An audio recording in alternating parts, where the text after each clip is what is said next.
नमस्कार दोस्तों, स्वागत है आप सभी का आपके अपने YouTube चैनल पर। दोस्तों शुरू करते हैं हम आज की क्लास। देखते हैं आज की क्लास से कुछ क्वेश्चन। देखो प्रश्न दे रखा है 1 से 100 तक की संख्याओं को लिखने में कितने अंकों की आवश्यकता होगी। अब 1 से 100 तक की संख्याएं लिखनी है तो उसमें कुछ 1 अंक वाली संख्याएं होगी, कुछ 2 अंक वाली संख्याएं होगी और एक जो 100 संख्या है वो 3 अंक वाली संख्या भी होगी। तो देखते हैं उसमें कितने अंकों की आवश्यकता होती है। पिछली क्लास में मैंने बताया था कि किसी जितने अंक की संख्या है उनकी कुल संख्या हमें ज्ञात करनी हो तो उनसे 9 के पीछे उनसे एक कम जीरो लगा देते हैं। जैसे 1 अंक वाली संख्या होगी तो वो संख्याएं होगी 9, 1 अंक वाली संख्याएं 9 होगी, 2 अंक वाली संख्याएं जो होगी वो होगी 90, क्योंकि 2 में से एक कम जीरो लगा दिया पीछे। अब जो 3 अंक की संख्या अपने पास एक ही है, कौन सी होगी, वो 100, जिसमें 3 अंक होंगे। तो देखो इसमें कुल कितने अंक होंगे, 9 अंक होंगे। जिन संख्याओं में 2-2 अंक होंगे वो 90 संख्याएं होगी, तो उनमें कुल अंक कितने होंगे, 180 होंगे। और एक 3 अंक वाली संख्या 100 है तो इसमें कितने अंक है, 3 अंक है। तो ये टोटल देखो कितने हो गए,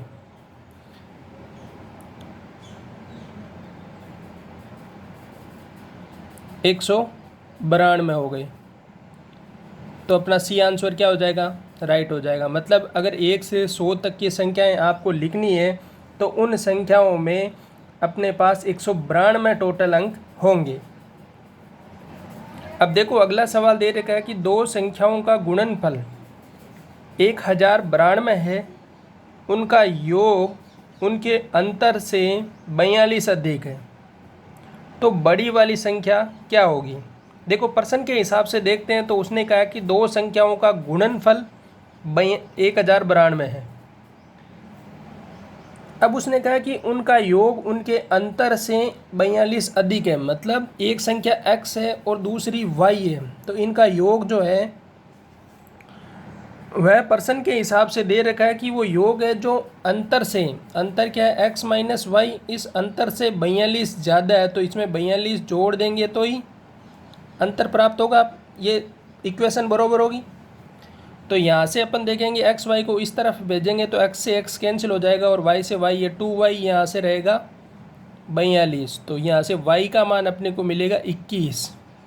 अब एक संख्या 21 है, दूसरी संख्या ज्ञात करनी है और प्रश्न में दे रखा है कि x और y दोनों का गुणनफल कितना है, 1092।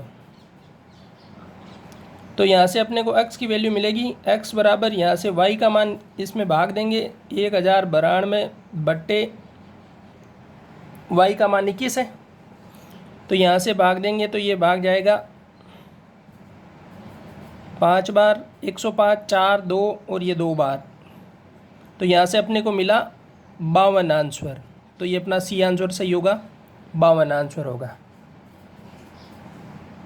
ठीक है, देखो अगला क्वेश्चन देखते हैं। अब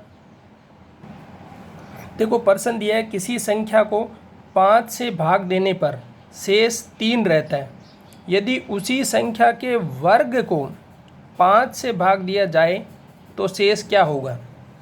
दोस्तों इसी प्रकार के जब प्रश्न आते हैं तो उनमें अपने को सीधा जो क्वेश्चन में दे रखा है कि उस संख्या के साथ जो छेड़छाड़ की है वही छेड़छाड़ अपने को सीधा जो शेषफल बचता है उसके साथ छेड़छाड़ करके जो भाग देना है उसका भाग दे देंगे। जैसे इसमें कहा है कि 5 से भाग देने पर कोई संख्या है उसमें 3 शेषफल बचता है और उसी संख्या का हम वर्ग करेंगे और उसके बाद उसमें 5 का भाग देंगे तो क्या होगा। तो अपने को सीधा यही ध्यान रखना है, जो शेषफल है उसका वर्ग कर दो और उसमें क्या करेंगे, हम 5 का भाग दे देंगे।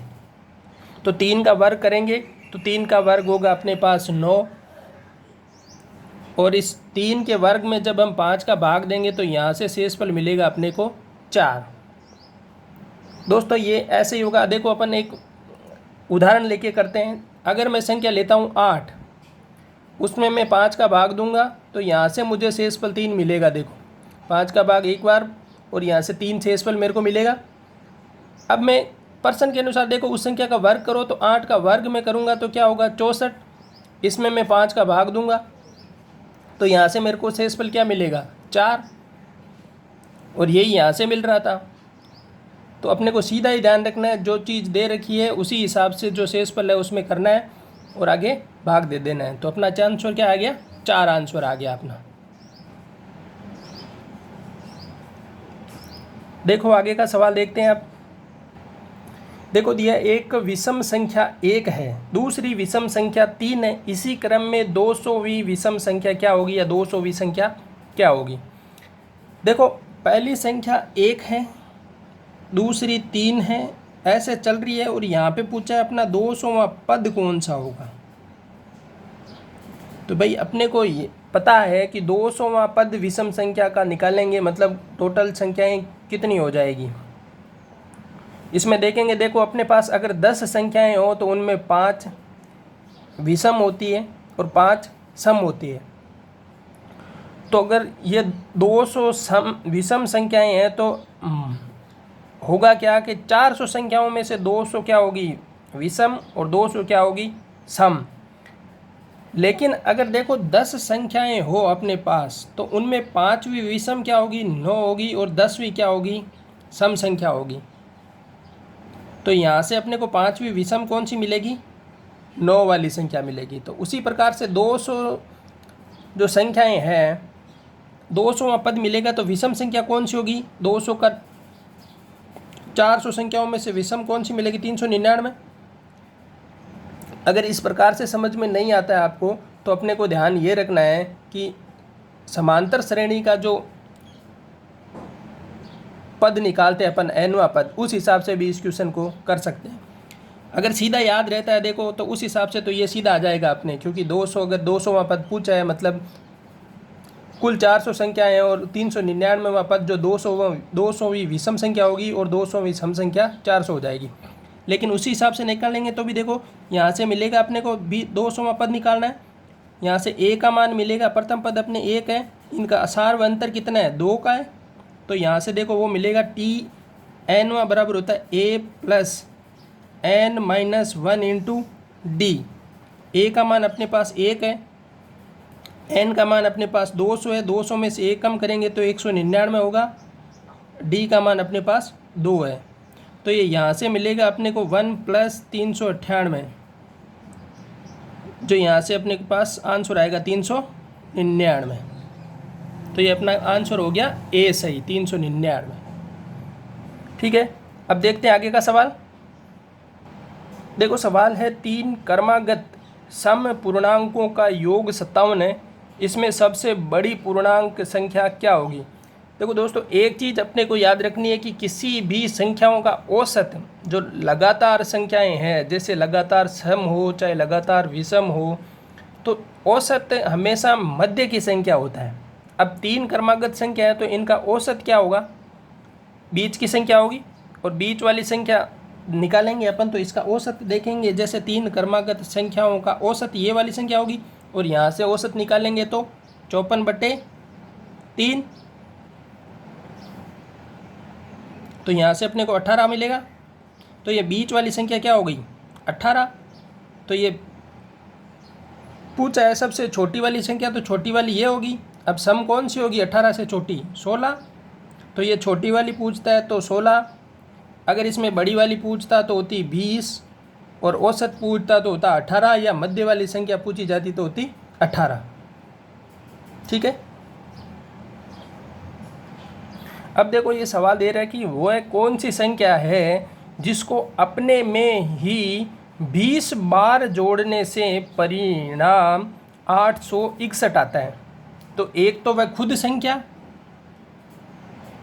एक उसको 20 बार जोड़ना है, मतलब उसको 20 बार जोड़ोगे तो मैं 20 बार गुणा करके लिख दूं, वह परिणाम आता है 861।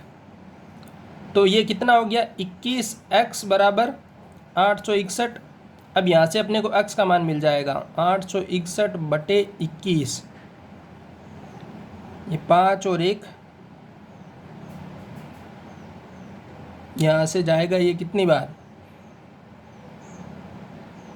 4 बार, और फिर एक बार जाएगा और, तो 41 संख्या है जो क्या होगी, वह संख्या होगी जिसमें 20 बार खुद को ही जोड़ने पर 861 परिणाम मिलेगा।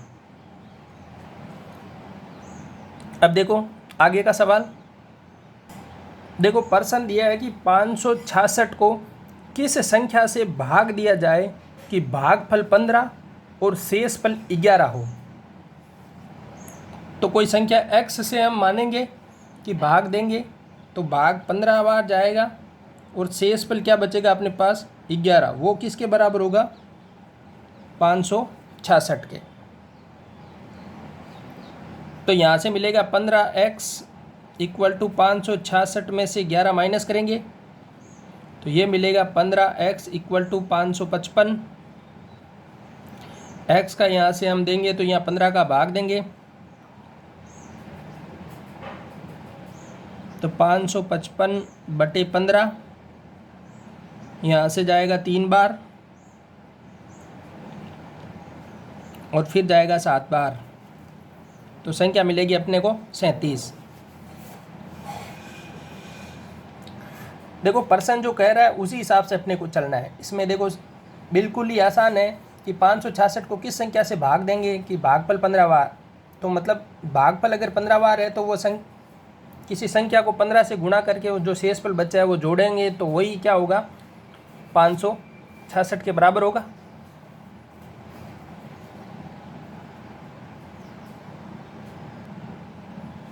अब देखो दिया है √3 into x minus 2 equal to 2√3 plus 4। तो यहाँ से x की वैल्यू अपने को पूछी है इसने, तो यहाँ से देखो इसे लिखेंगे √3 x minus 2 equal to 2√3 plus 4। मैं इस 2 को इस तरफ पक्षांतरण करूँगा तो यहाँ से मिलेगा मेरे को √3x इक्वल टू ये 2√3 प्लस 4 प्लस 2, तो ये 4 और 2 क्या हो जाएंगे 6, तो यहाँ से मिलेगा 2√3 प्लस 6। अब देखो यहाँ से √3 है इस तरफ, यहाँ से x की वैल्यू मैं निकालूंगा तो ये मिलेगी 2√3 प्लस 6 बटे √3। यहाँ से देखो अब ऊपर की तरफ से √3 अगर कॉमन लेंगे तो यहाँ से क्या मिलेगा 2 प्लस यहाँ 6 में √3 बाहर निकालेंगे तो क्या बचेगा, यहाँ से 6 को क्या लिख सकता हूँ मैं, देखो 6 को लिख सकता हूँ मैं 2 इंटू 3, और इस 3 को क्या लिख सकता हूँ मैं √3 इंटू √3। तो 6 को मैं लिखूँगा 2 इंटू 3, तो यहाँ से मैं 2 इंटू 3 को फिर इस 3 को लिखूँगा मैं √3 इंटू 3, तो यहाँ से मैं लिख सकता हूँ 6 को आपके सामने 2 इंटू √3 इंटू √3। अब इसमें मैं √3 का भाग दूंगा तो यहाँ से एक √3 कैंसिल हो जाएगा, बचेगा क्या 2 √3। तो यहाँ से मैं जब √3 बाहर कॉमन लूँगा तो ये 6 की जगह क्या लिखूँगा मैं अब 2 √3 बटे में √3 अपने पास है, इस √3 से √3 कैंसिल हो जाएगा, तो x का मान मिलेगा अपने को 2 प्लस 2√3। तो ये आंसर अपना डी आंसर हो गया 2 प्लस 2√3। अब देखो एक भाजक भागफल का 25 गुना है और शेषफल का 5 गुना है। यदि भागफल 16 है तो भाज्य है, तो यहाँ से देखो मिलेगा अपने को पहले भाजक निकालेंगे, वो क्या है भागफल का 25 गुना, तो भागफल अपने पास 16 है और इसका 25 गुना करोगे आप तो अपने को यहाँ से क्या मिलेगा भाजक मिलेगा।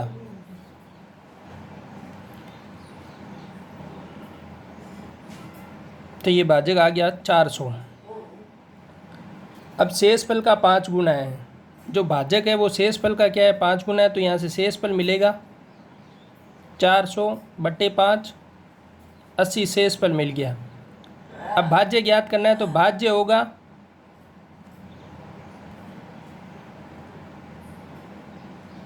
भाजक इंटू भागफल प्लस शेषफल। भाजक कितना 400, भागफल कितना 16, शेषफल कितना 80, तो यहाँ से मिलेगा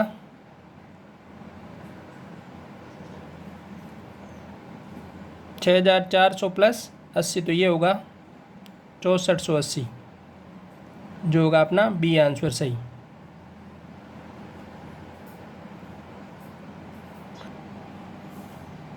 देखो एक संख्या को 4 से भाग देने पर भागफल तथा शेषफल का योग 8 है तथा उनके वर्गों का योग 34 है, तो वह संख्या क्या है? तो देखो देखेंगे भागफल कितना, मानते हैं कि भागफल x है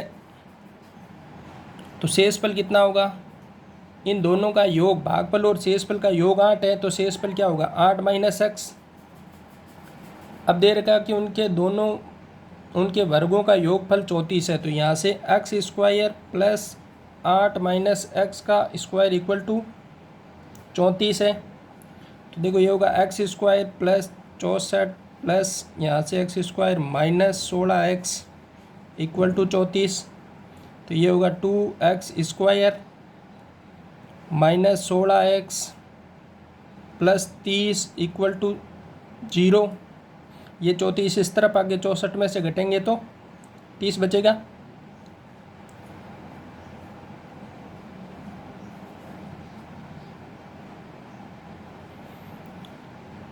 देखो 2 कॉमन आ रहा है तो यहाँ से मिलेगा 2x square minus 8x plus 15 equal to 0, क्योंकि 2 कॉमन आके इस तरफ जाएगा तो 0 में 0 हो जाएगा। अब देखो यहाँ से मिलेगा एक्स स्क्वायर 8 के 2 ऐसे टुकड़ों जो गुणा करने पर 15 हो, तो ये माइनस के 5x माइनस का 3x प्लस 15, दोनों को जोड़ने पर माइनस का 8x आ रहा है, गुणा करने पर प्लस का 15 आ रहा है। यहाँ से कॉमन लेंगे तो x माइनस 5, यहाँ से माइनस 3 कॉमन लिया तो x माइनस 5, तो एक तो होगा x माइनस 5, एक होगा x माइनस 3, 2 गुणनखंड हो गए तो यहाँ से बराबर 0 है, तो या तो x की मान 5 होगा या क्या होगा x का मान 3 होगा। अब देखो x का मान भागफल अगर मैं 3 लूँगा तो क्या शेषफल 5 आएगा?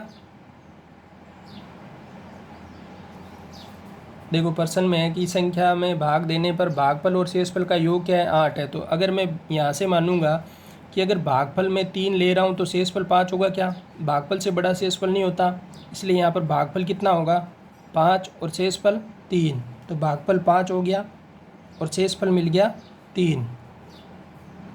संख्या को 4 से भाग दिया है तो भागफल को 4 से गुणा करूँगा तो 4 × 5 प्लस क्या करूँगा ये 3, तो ये हो जाएगी संख्या अपने पास 23। तो ये बी आंसर अपना सही हो जाएगा। धन्यवाद दोस्तों, अगर वीडियो अच्छा लगा हो तो शेयर कर दो और चैनल को सब्सक्राइब कर लो।